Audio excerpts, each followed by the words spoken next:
Our speaker today is the author of Lean Six Sigma for Hospitals, Lean Six Sigma Demystified, and the QIMacros SPC software for Excel. Using a Six Sigma approach, one healthcare company saved $5 million a year in denied claims. A cell phone company saved $3 million in service order errors. He has found that every multi-million-dollar improvement project he's ever done began with data in Microsoft Excel. He says breakthrough improvement using Microsoft Excel is easy when you learn how to use PivotTables, control charts, and Pareto charts. Please help me welcome Mr. J. Arthur.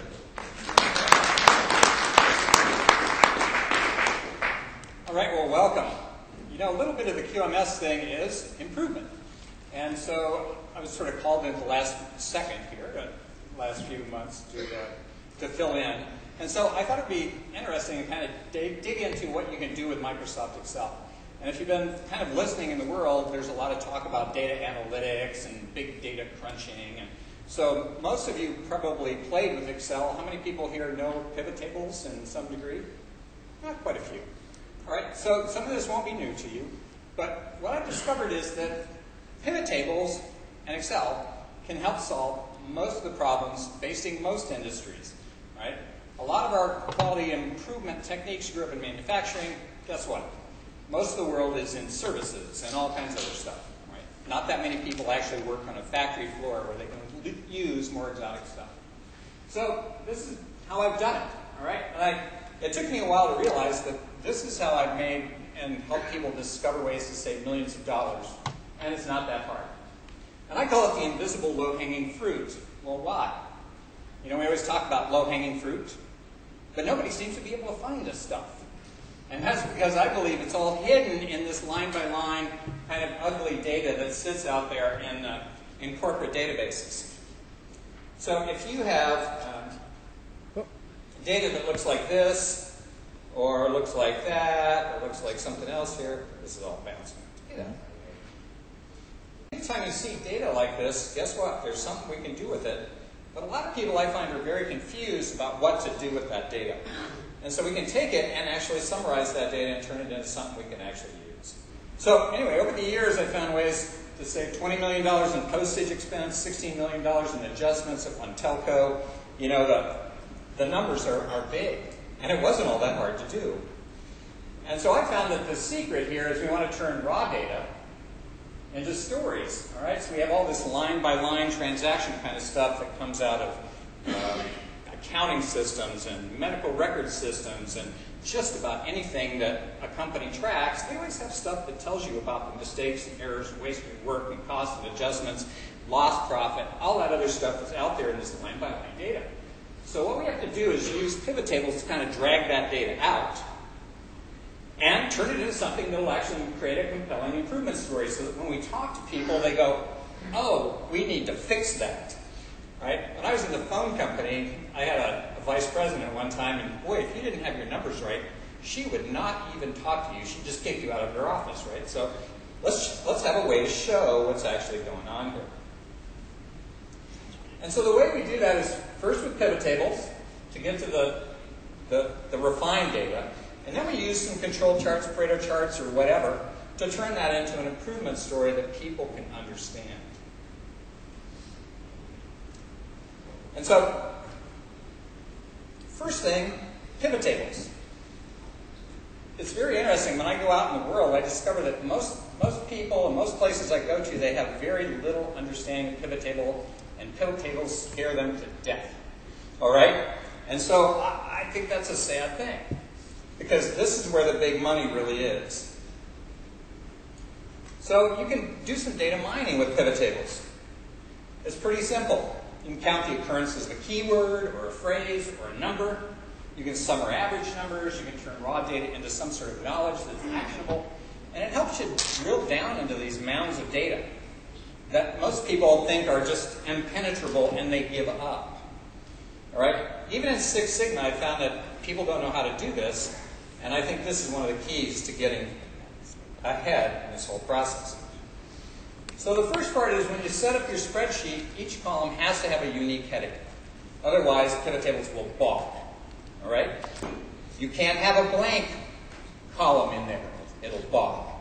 Cells with no data should be left blank. A lot of people put little dashes or zeros or stuff like that in there, and that's just going to confuse us when we try and analyze all that data. And the data needs to be consistent. Most of what I find is this has been collected by different people, and so how it says things in there is different. I worked with this one group, and they were working on Medicare claims, and they had Medicare spelled out, and they had MDCR and MDCR, and they had like 47 different ways of spelling Medicare. And so that made it very difficult to summarize all the stuff that was actually about Medicare. So we had to go in and clean up all of the misspellings and turn them into one common thing before we could do the pivot tables. So sometimes you have to do some data cleanup. And I've never done one of these where we didn't have some sort of data cleanup. So anyway, all you have to do is click on the data menu to find the wizard. Now, out in, you look over here, up on the very top part, you can see under Insert, there's actually a pivot table over here. And you can put your little mouse anywhere in that data, and Excel will go select it for you. And so if you click on that, Excel will ask you if you want to use the entire range, and you can say OK. And then it'll give you places to drag and drop things. And I invariably do things like I take dates and I put them over in the left-hand column, and I take other things that I'm counting here, like types or numbers of defects, and then I might take the different line that came off of and drag and drop that in there. And that actually is going to summarize by line, by day, every type, every defect that came in, and give us a grand total. Just that fast. And I can't tell you how many people I talk to, and they're looking through things line by line, or they're using the count if function to count the number of times something occurs. No, stop that, all right? Pivot tables will do all this for you. But a lot of people are afraid of that, all right? They're just scared. And one of the things that I did many years ago, I started building tools for myself for process improvement, TQM, Six Sigma. And out of that, I realized people just don't know how to do that. And so in the QIMacros, which is our add-in software, the thing that I did differently was I took this data and said, well, if you select up to 3 columns of 3 headings or 4 headings here, I get the right button held down. This is an add-in package. You can download that for a trial from our website. But we actually have a pivot table wizard, which will grab that data and say, what should I do with that data? And I just use my own heuristics to create charts and go from there. All right? So this is a same sort of process. The things that I learned to do by hand, I eventually encoded into the software just to make that easy. But what we've got here is by day, we've got grand totals, and across the top, we've got it by line. Now this makes it really easy to create an improvement story, because the first thing you need in an improvement story is a control chart. Now you could do a line chart or a run chart or something else, but if you just select that data over there, and I'm going to use the QIMacros because, and we have a bunch of different kinds of things, but we also have a control chart wizard. And the wizard will ask us if this is measured data or counted. It's actually counted data. And so this is packaging defects. I can't type very well at this particular thing. But here you can see we have a control chart. And so you can see a couple of out of control points, but in general, the ones above the upper control limit are out of control. But we can kind of count on maybe 8 or 9 defects a day, whether we need them or not. Now what do we want to do? We want to reduce that, right? That's our goal. So we have to drill down a little bit. So we can go back into our data here, and let's look at it by line. So here we have it by line, and I can select across this way. And then Pareto charts are our way to drill down into these kinds of things.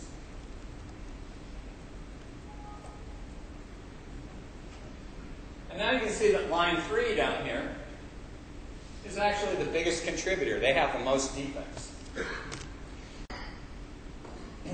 Now one of the great things about once you've drawn a pivot table, So here we have line 3 here. If you double-click on any cell in a pivot table, it'll bring up all the data behind it. And so here's all the data for line 3. And this is the great thing about a pivot table. It allows us to drill down, drill down, drill down, drill down, drill down to find what's really going on. Does that make sense? This is what we're trying to do. We're trying to make the data reveal something. One of the biggest mistakes I see people make in Six Sigma is they try and form a team and let the team figure out what problem they want to solve. Wrong approach. You let the data figure out what needs to be fixed, and then you convene a team on the data that really is telling you what to do. When you do that, things get very successful very quickly. All right, so that's what it should look like. Now we can actually take that data, and I could take that and I could do a pivot table of that. All right? So where's our pivot table wizard? And that would actually summarize all of our data. And you can see this is line 3, so we could actually do another Pareto chart. We're drilling down here. And this is packaging defects on line 3. I can make that a little bigger. But you can see here, folded flaps are 39% of the total defects on line 3. Now we're in a position where we can get the people on line 3 to go fix folded flaps. Does that make sense? This is how we can start to build improvement projects very quickly using a little bit of data. And then, of course, you can come in and say, I want to bring people in and actually have them go put a fishbone diagram in there and do something with that. Right? So at that point, and the big bar on the Pareto chart is what we fill in over here. So the head of the fish is the big bar on the Pareto chart. So pretty simple. We start to drill down, and that starts to reveal what's going on in our data. And again, Excel will help you select your data. This is it, just as I did earlier. And then when you finish, it'll allow you to select fields and move things in and out. And then all you do is drag and drop things into the various columns here. And there's 4 main parts, right? There's the left side, and I put dates over there, because I want a control chart. And then I put the thing I want to count in the center. And you can actually change that from a count to an average to a sum to a whatever. So you can fiddle with how Excel manipulates that data. And then across the top, I put some sort of category. And then at the very top, there's a page field. So if you have a kind of a more umbrella kind of thing, it'll actually put things in another set of categories up there. So you can sort through various entities. And so one of the things I did was I was working with one healthcare organization, and they were trying to figure out all their hospitals. They had a north region, a south region, and about 12 hospitals. Well, I put the regions on top, and then I put the hospitals down on the column. And out of that, we could start to tell what was going on in each hospital in terms of their data. Right, so it's just a drag and drop interface. Pretty simple. And then the pivot table will summarize all of that. This is one thing I was doing. We were looking at different doctors, and some doctors had more complications than others, and their stuff cost more than other doctors. And when you show doctors, you cost this much and have this many adverse events, and you show somebody else that everybody else has this level of cost and not many adverse events, all of a sudden doctors will respond. They respond to data. And I found that almost everybody, if you have good data, they'll just respond to it. And a lot of people may fight you about your data. Well, that's not good data. And I have one answer for them. If you have better data, bring it. Otherwise, shut up. Because most of the time they don't. You know, they just don't like the answer. Most people do not like the answer. You know, we don't really like to discover we have problems, but our problems are our opportunities to fix stuff. And then once you fix it, you get it into your management system, and then it stays fixed forever. That's the great thing about it. So many people ask me then, well, Jay, what chart do I choose? So I kind of showed you before, so I believe that you should have some sort of time chart. That could be a line chart, a run chart, a control chart. I believe it's so easy and affordable to draw a control chart nowadays, you might as well just draw one, all right? Because it's going to tell you a lot more about your process. It's going to make it a lot easier to manage, detect when it starts to shift. You know, we start to talk about people going from 3 sigma to 4 sigma to 5 sigma, whatever. But once you get out of that 3 sigma range, if you do not have a control chart, you cannot detect when your process shifts and starts going the wrong way. I've seen that in healthcare, you know, where they're doing a really good job of keeping their hands clean and everything else, and infection rates drop way down, but if you're not using a control chart, it starts to creep up. And before long, you have an epidemic, right, going on in the hospital. And that's why we have so many hospital-acquired infections, right? We're not tracking it and monitoring it so good. Then we want to compare categories, and I believe a Pareto chart is the best way to do that. Sometimes you might use a scatter diagram. I rarely do that. And then sometimes I actually throw these into histograms or scorecards or things of that nature. And I think the right chart is really critical to telling your story. Because in our environment, people can read charts really quickly. I have found that almost no body, except for a CFO or an accountant, can read a spreadsheet. You know, people try really hard to make their spreadsheets readable. Nobody can read that, and they can't make sense of it. But if I can turn it into a chart that tells them something, guess what? They'll respond. And I've watched CEOs look at a set of data and go, oh yeah, I get it. Okay, we're going to fix that. It's just, they're like this about it. It's remarkable. So I'm encouraging you, this is the way you build a really intelligent business case to move the business forward. So I believe it starts with a line graph or control chart or whatever, Pareto's. The big bar in the Pareto turns into your fishbone diagram. And then you can do some root cause analysis. And root cause analysis shouldn't take forever. Most of the time, if we do this right, it takes 4 hours max. Right? You get the right people in the room, they can figure out what's wrong and fix it. And then you come up with some countermeasures. And then we want to track and make sure that we've made the improvement and there's been some process change.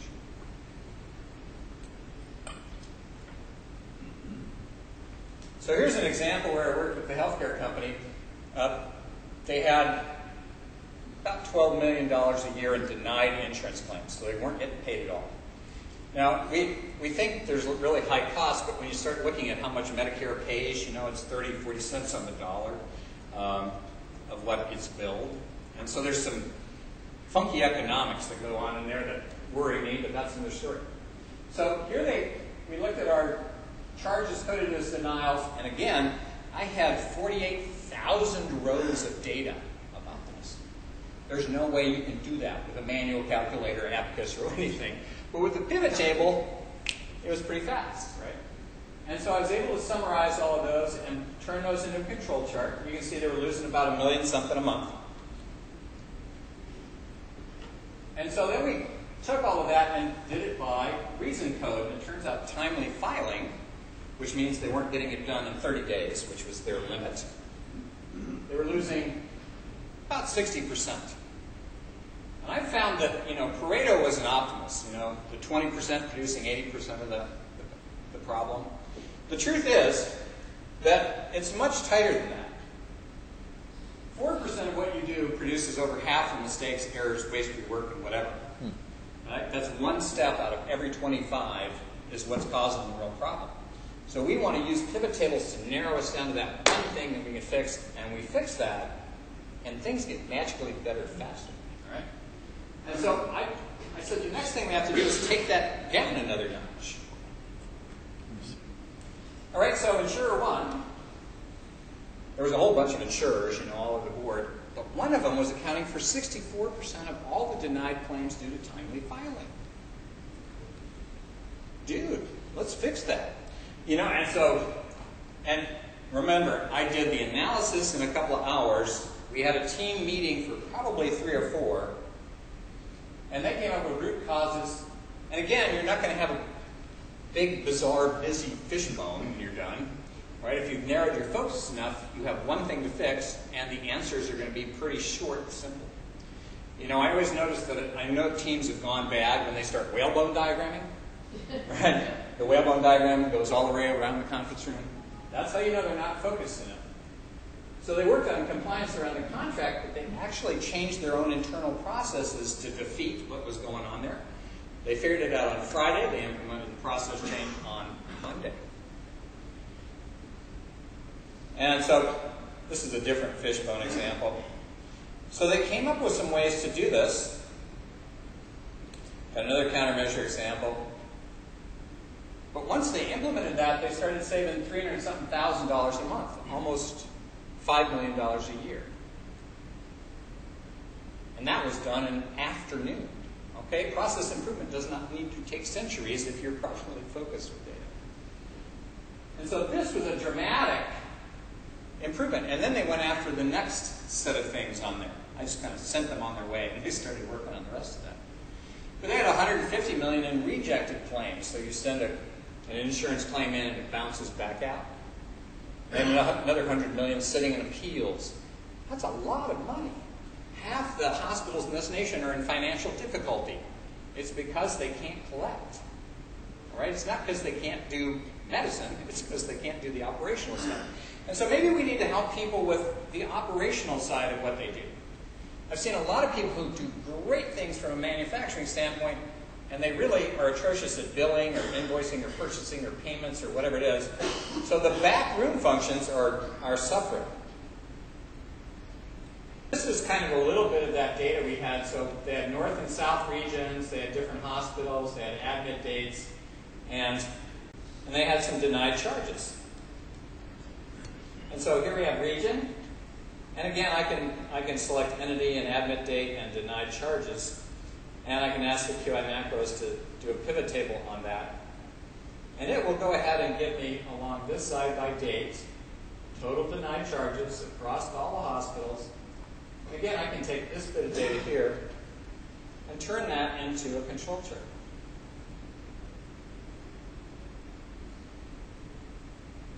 And so in this case, the control chart wizard will do a range chart between all of the charges and also do the